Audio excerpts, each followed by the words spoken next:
We have seen Gaussian law in electrical phenomena. We have a similar one in magnetism as well. The funda over here is quite simple. So when we have a charge and we draw a Gaussian surface, so our flux passing through all of this space is equal to the charge enclosed by the space divided by a constant. Now the funda changes over here. We'll make use of the same concept, but we'll make use of electric dipole. So what is electric dipole? We have a positive charge and a negative charge, right? If I have electric dipole, what will Q be equal to? Q will be equal to 0. So basically this entire expression will be equal to 0. Now, when we talk about electrical phenomena, we know that we can't have a north without the south and a south without the north. So whenever we draw any kind of surface, even if I draw this also, by default there is a south over there. So this always comes in pair and they are equal and opposite. So here too, the resultant right hand side will be equal to 0, is it not? Right? And that is what we're going to prove. Because we have dipoles always in dipole form, unlike over here, charges can be just positive charge and negative charge. But here it's always dipole form. So your RHS will be 0 no matter what. And that's how we'll prove this. Okay, so in your exam, this is how you'll have to prove. So the statement of Gaussian law in magnetism is that the net magnetic flux is always 0. For any closed surface is always 0. Now let's look at the math. So Gaussian law in electrostatic is given by what? The dot product between these two across the entire surface will add up to what? Q by epsilon naught. Where Q is your charges, ds is your infinitesimally small surface.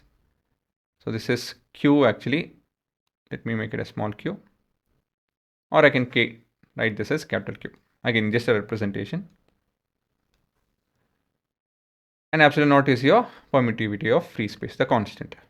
Now, if we happen to close dipole over here, instead of a single pole, will you make use of dipole?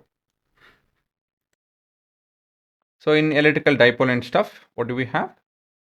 We have equal and opposite charges. So what happens to our RHS? It is 0. And so we have the LHS to be equal to 0.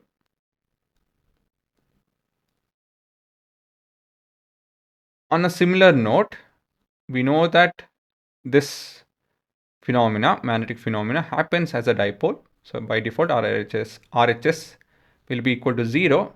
And on LHS, we have the following. As simple as that. Okay, so what does this entire thing imply? This entire thing implies that magnetic monopole does not exist. If magnetic monopole exists, they would violate Gaussian laws of magnetism. So this explains that we never will have monopole. Not never actually. As of till now, we have not yet seen monopole. And the math is telling that we can't have monopole. That is more appropriate. Magnetic field lines are closed loops. If not for closed loops, we will not get 0, is it not? LHS will not be equal to RHS. So indirectly, we can tell that it's always closed loop.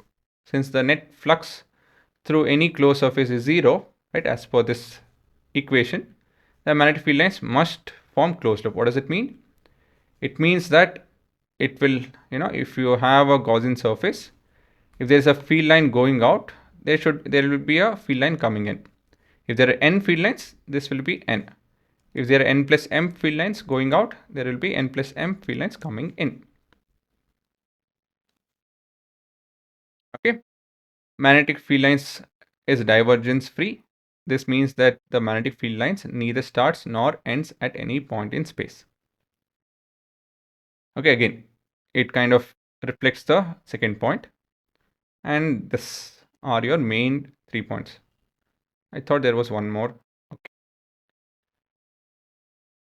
Okay, so don't miss any keywords over here. Divergence, closed path, monopole,